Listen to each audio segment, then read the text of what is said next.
Dear children, good morning. Welcome back to English class. I hope you are doing good.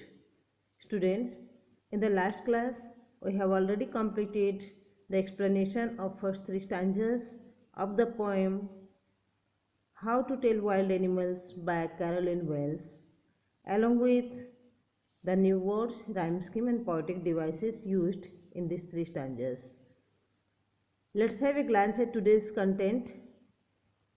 Today we are going to cover up explanation of last three stanzas, that is stanza 4, 5 and 6, along with the new words, rhyme scheme and poetic devices used in these three stanzas, and at last message conveyed through the poem. See stanza 4. If when you are walking round your yard, you meet a creature there who hugs you very very hard, be sure it is a bear. If you have any doubts, I guess he will give you just one more caress. Students, in this stanza, the poet is going to introduce another wild animal, that wild animal which generally comes to our colonies for its prey. And hopefully you understood the animal, it's bear. In this stanza, the poet tells us a humorous way to identify the bear. The poet describes that the friendly hug of the bear is deadly. Bears are thought to be good wrestlers, so what they do? They give their prey a tight hug. A bear actually hugs its prey not for its affection but to kill its prey. A bear hugs its prey just to bring it to death. A bear hug appears to be friendly, but in reality it can be very very dangerous and deadly. Let's see line wise explanation, student. If when you are walking round your yard, you meet a creature there who hugs you very very hard, be sure it is a bear. If you are walking around your courtyard or backyard, yard means open space. Generally we have courtyard or backyard in our houses. You may encounter a creature there. You may meet an animal there. If this animal hugs you hard, hugs means embraces, hard means tight. If this animal embraces you tightly, it is sure that the animal is a bear. If you have any doubts, I guess he will give you just one more caress. Caress means loving, gentle touch.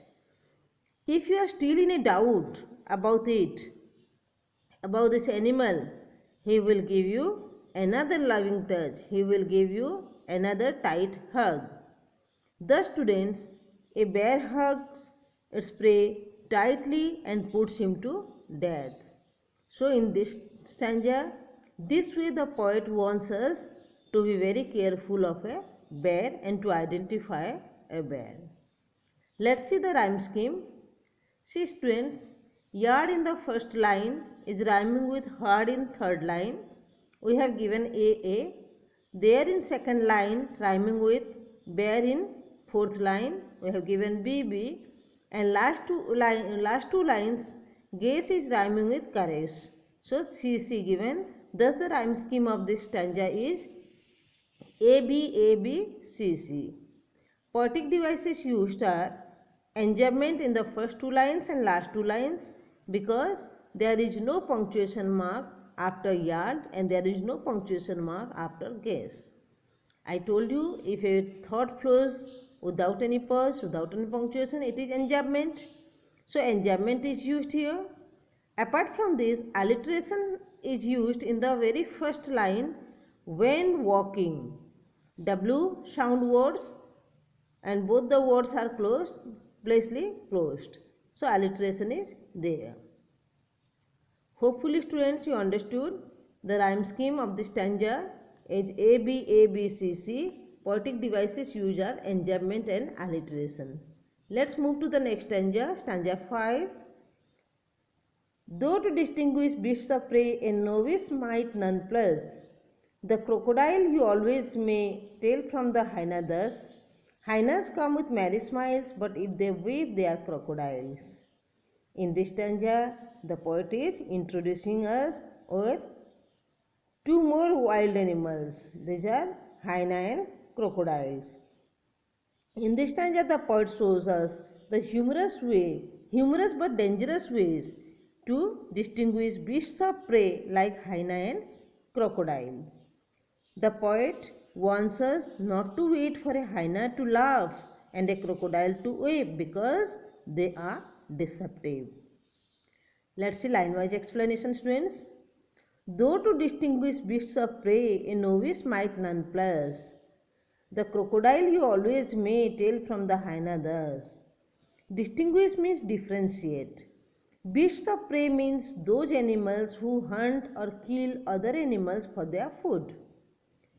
Novice means an inexperienced person or a beginner or a person who is new to a job. Nonplus means confused.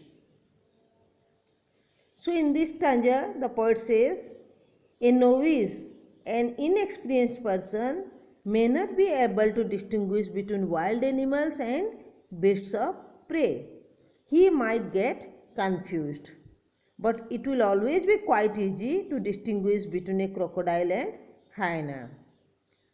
Hyenas come with merry smiles, but if they weep, they are crocodiles. The poet further says, hyenas always come smiling happily. If they come weeping, if they cry, if tears flow down their eyes, then surely they are crocodiles. The poet means to say that a hyena always laughs or smiles when it swallows its prey, and a crocodile shed tears while eating its victim. The weird but merry smile of hyena and weeping of crocodiles trap their victims to death. This is neither the hyena smile is real nor the crocodile's tears are real. Both are fake. You must have heard crocodile tears. Fake tears we call crocodile tears. Hyenas have smiles on their faces, but it is deceptive smile. They look like smiling, but they do not smile really. The same way crocodiles do not cry really. So this way the poet very beautifully tries to identify crocodile and hyena. Let's see the rhyme scheme used in this stanza.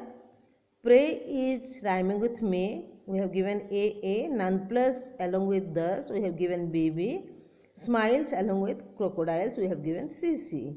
Thus the rhyme scheme of this stanza is ABCC. Poetic devices used in this stanza is enjambment in the first two lines because after prey there is no punctuation mark. Next is alliteration. In line second, a novice might none plus, novice none plus, end sound is prominent. So alliteration is there. Again in fourth line, tell from the hyena thus. T, the, thus, T sound is prominent. So it is alliteration. Students, one more poetic device is used in this stanza. Earlier also already I told you that poetic license used by the poet. In the line second, a novice might none plus. In this line the poet has used poetic license. How?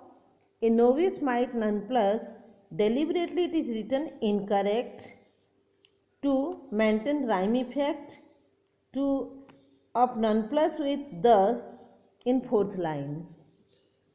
Actually the correct structure of this line is a novice might be nonplussed. This is the correct statement of this, correct structure of this sentence. So students, this way the explanation of fifth stanza is over. So you must have understood the explanation, rhyme scheme and poetic devices used. Let's move to the last stanza. The true chameleon is small, a lizard sort of thing. He hasn't any ears at all and not a single wing. If there is nothing on the tree, it is the chameleon you see. Very beautifully the poet is introducing a chameleon. In the last stanza, the poet presents a simple way of identifying a chameleon. According to the poet, a chameleon can deceive you as it tends to change its color as per its surroundings, which helps it to escape danger. Let's see line-wise explanation.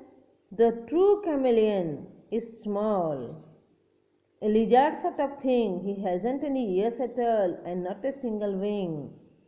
Here the poet says the true chameleon is small in size. It looks like a lizard. He hasn't any ears at all and not a single wing. It has no ears and no wings. If there is nothing on the tree, it is the chameleon you see. The poet further says that if you are unable to see a thing on the tree, chances are that a chameleon is sitting there. As it changes its color as per its surroundings, it is difficult to see it. Probably it changes its color matching with the branch or leaves of the trees. But chameleon is there if you can't see anything on the tree. So, this way the poet describe about chameleon. Let's see the rhyme scheme. Small rhyming with all, A. Thing rhyming with wing, B. Tree rhyming with C. So the rhyme scheme of the stanza is A, B, C, and the poetic device used is poetic license. In the last line, tis it is written TIS, actually it is, not tis. So this way students, the explanation along with the new words, rhyme scheme, poetic devices is over. I hope this explanation is useful to you and you have well understood the poem. At last let me tell you the message conveyed through the poem. Try to understand. The poet has created humor in the poem to identify wild animals.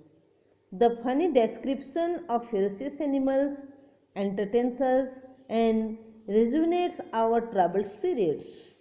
Thus it conveys a message that humor is the fuel of life. Laughter is the best medicine. Apart from this, we understand that every animal is unique. Every animal has his own special traits and characteristics. Finally, the poet imparts a deep message that it is always better to stay away from wild animals because they are wild. They might attack us and kill us. It is very risky to be in such a close proximity to these animals. Thus, the poem is very educative, very informative, as it tells us about various features of wild animals. Students, try to go through the poem, see the video, try to understand and do the written work already sent to you. Stay safe, stay home, take care of yourself. Thank you.